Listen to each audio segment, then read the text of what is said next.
बिस्मिल्लाहिर्रहमानिर्रहीम। अस्सलाम वालेकुम। मेरा नाम ज़ुबैर शरीफ है और मैं आपका केमिस्ट्री का इंस्ट्रक्टर हूँ। उम्मीद है आप सब ठीक होंगे और पेपर्स की तैयारी कर रहे होंगे। जैसा कि आप सबको पता है कि कोरोना वायरस की वजह से इस दफ़ा आपका जो बोर्ड का एग्ज़ाम होगा वो स्मार्ट सिलेबस के अकॉर्डिंग होगा। तो हमने स्मार्ट सिलेबस को मद्देनज़र रखते हुए और कुछ पास पेपर से आपके लिए गेस्ट तैयार किए हैं। अगर आप इन गेस्ट पेपर्स को अच्छी तरह से प्रिपेयर कर लेंगे तो आप इंशाल्लाह बोर्ड के पेपर में 95% तक मार्क्स अचीव कर सकते हैं।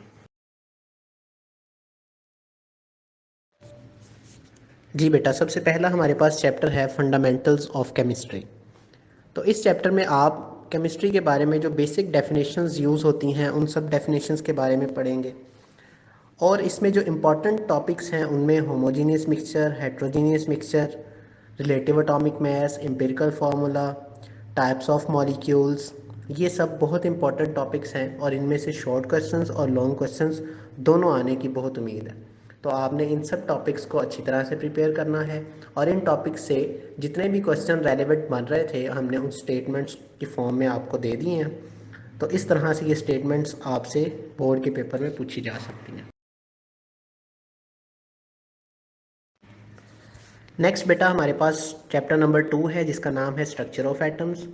तो स्ट्रक्चर ऑफ एटम्स आपको पता है कि एटम के बारे में जो है वो बहुत सारी रिसर्चेज की गई, जिसके नतीजे में अभी जो हम एटम्स के स्ट्रक्चर के बारे में डिस्कस कर रहे होते हैं तो ये बहुत सारी इस पे रिसर्चेज की गई, जिसमें रदरफोर्ड एटॉमिक मॉडल है, जिसमें बोहर एटॉमिक मॉडल है। तो इन सब मॉडल्स के बारे में आपसे पूछा जा सकता है, इनके डिफेक्ट्स के बारे में आपसे पूछा जा सकता है, एटम्स के शेल्स और सब शेल्स के बारे में आपसे पूछा जा सकता है, इलेक्ट्रॉनिक कन्फिग्रेशन के बारे में आपसे पूछा जा सकता है और आपसे किसी भी एक एलिमेंट की इलेक्ट्रॉनिक कन्फिग्रेशन लिखने के लिए कहा जा सकता है। इसके बाद हमारे पास चैप्टर नंबर 3 है जिसका नाम है periodic table and periodicity of properties. तो इसमें आपसे पीरियोडिक टेबल के बारे में पूछा जा सकता है, पीरियोडिक लॉ के बारे में पूछा जा सकता है, आपसे आपसे पीरियड्स और ग्रुप्स के बारे में पूछा जा सकता है और आपसे डिफरेंट प्रॉपर्टीज़ जो पीरियोडिक टेबल की हैं, जिसमें आयनाइजेशन एनर्जी आ जाता है, जिसमें इलेक्ट्रॉन एफिनिटी आ जाता है, जिसमें इलेक्ट्रोनेगेटिविटी आ जाता है, ये सब पूछी जा सकती हैं और इनका ट्रेंड भी पूछा जा सकता है। अगर आपके पास ये लॉन्ग क्वेश्चन में आएगा तो आपने ये सब डिटेल में लिखना होगा एग्जांपल्स के साथ, और अगर आपके पास ये शॉर्ट क्वेश्चन में आता है तो आपने उसकी डेफिनेशन लिखनी है और उसका ट्रेंड बता देना है। किसी भी एक एग्जांपल के साथ आप ट्रेंड को एक्सप्लेन कर सकते हैं, ग्रुप्स में भी और पीरियड्स में भी। इसके बाद हमारे पास चैप्टर नंबर 4 है जिसका नाम है स्ट्रक्चर ऑफ मॉलिक्यूल्स। तो आपको पता है कि मॉलिक्यूल्स बनाने के लिए एटम्स आपस में रिएक्ट करते हैं और रिएक्शन के दौरान उनके दरमियान बॉन्ड फॉर्मेशन होती है। तो इसमें बेसिकली हम डिफरेंट टाइप्स ऑफ बॉन्ड्स के बारे में पढ़ेंगे, जिसमें आपके पास आयनिक बॉन्ड, जिसमें कोवलेंट बॉन्ड, जिसमें polar non polar covalent bond, जिसमें कोऑर्डिनेट कोवलेंट बॉन्ड, जिसमें मेटेलिक बॉन्ड के बारे में आप पढ़ेंगे और इसके अलावा इंटरमॉलिक्यूलर फोर्सेस और हाइड्रोजन बॉन्डिंग के बारे में आप पढ़ेंगे। तो इन सब चीज़ों के बारे में जितने भी रेलिवेंट क्वेश्चंस थे जो बहुत इंपॉर्टेंट है बोर्ड पॉइंट ऑफ व्यू से, वो आपके लिए यहाँ पे लिख दिए गए हैं। इनको आप अच्छी तरह से प्रिपेयर करेंगे तो आपका बोर्ड में कोई भी क्वेश्चन स्किप नहीं होगा।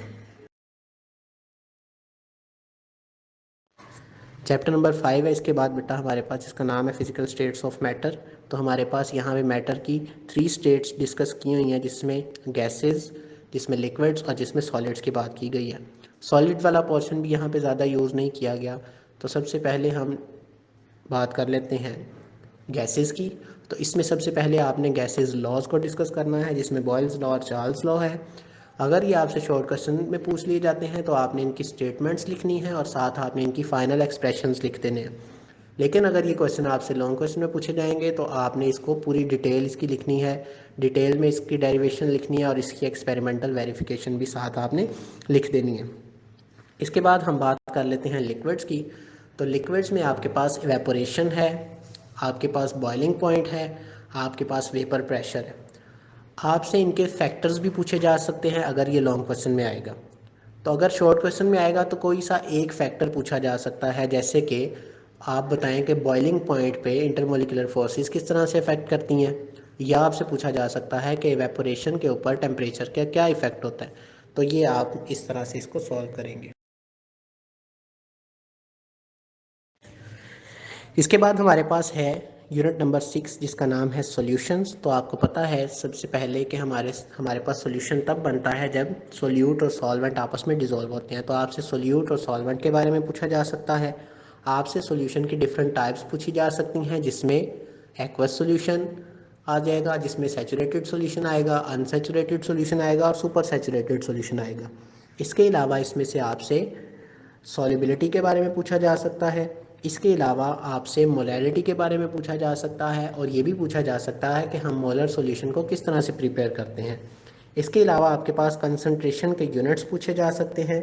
और ये लॉन्ग और शॉर्ट क्वेश्चंस दोनों के लिए ये सारे टॉपिक्स बहुत इंपॉर्टेंट हैं। तो इसमें जितने भी क्वेश्चंस बनते थे वो इसमें आपके ऐड कर दिए गए हैं। इसके बाद बेटा हमारे पास यूनिट नंबर 7 है जिसका नाम है इलेक्ट्रोकेमिस्ट्री। तो इलेक्ट्रोकेमिस्ट्री में आपसे ऑक्सीडेशन और रिडक्शन के बारे में पूछा जा सकता है। ऑक्सीडेशन और रिडक्शन की definition on the basis of gain and loss of electron पूछी जा सकती हैं आपसे। आपसे ये पूछा जा सकता है कि हमारे पास डिफरेंट सेल्स जो हैं, जिसमें इलेक्ट्रोलिटिक सेल, गैल्वेनिक सेल है, ये हम किस तरह से प्रिपेयर करते हैं। और आपसे ये पूछा जा सकता है कि रस्टिंग का प्रोसेस क्या है और इसके लिए कौन कौन से फैक्टर्स हैं जो बहुत ज़रूरी हैं। और इसके अलावा आपसे इलेक्ट्रोप्लेटिंग के बारे में पूछा जा सकता है।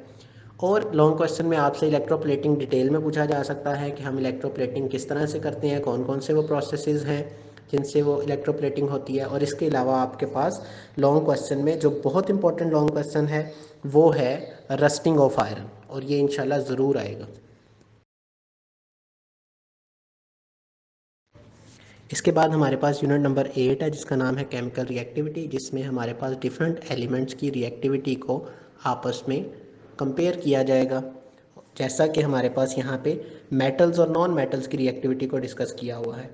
तो कुछ मेटल्स हमारे पास होती हैं जो बहुत ज़्यादा रिएक्टिव होती हैं, कुछ जो है वो मॉडरेट रिएक्टिव होती हैं, कुछ जो है वो लीस्ट रिएक्टिव होती हैं। तो आपसे रीज़न पूछे जाएंगे कि क्या वजह है कि कुछ मेटल्स बहुत ज़्यादा रिएक्टिव हैं, कुछ जो है वो मॉडरेटली रिएक्ट करती हैं और कुछ जो है वो बहुत कम रिएक्ट करती हैं। इसके अलावा हमारे पास डिफरेंट प्रॉपर्टीज़ के दरमियान रिलेशनशिप पूछा जाएगा, जैसा कि इलेक्ट्रोपॉजिटिविटी और आयनाइजेशन एनर्जी के दरमियान क्या रिलेशनशिप है। आपसे ये पूछा जा सकता है कि इलेक्ट्रोपॉजिटिव जो है वो कैसे डिपेंड करती है साइज़ और न्यूक्लियर चार्ज के ऊपर। आपसे इसके अलावा जो है वो कैरेक्टरिस्टिक्स पूछी जा सकती हैं मेटल्स की, और आपसे नॉन मेटल्स की कैरेक्टरिस्टिक्स पूछी जा सकती हैं। तो ये सब इस टॉपिक में से आ सकता है, आपके पास इन टॉपिक्स में से ये क्वेश्चंस आ सकते हैं। तो आप इनको अच्छी तरह से प्रिपेयर कीजिएगा। लास्ट में हम पेपर पैटर्न को डिस्कस कर लेते हैं। आपके पास बेसिकली 12 मार्क्स के एमसीक्यूज़ आएंगे जो कि 12 होंगे। इसके बाद आपके पास 3 सेगमेंट्स होंगे शॉर्ट क्वेश्चंस के। हर एक में 8-8 शॉर्ट क्वेश्चंस होंगे। आपने उनमें से 5-5 शॉर्ट क्वेश्चंस को अटैम्प्ट करना होगा। हर एक शॉर्ट क्वेश्चन जो है वो 2 मार्क्स का होगा। इसके बाद आप लॉन्ग क्वेश्चन की तरफ आ जाएंगे।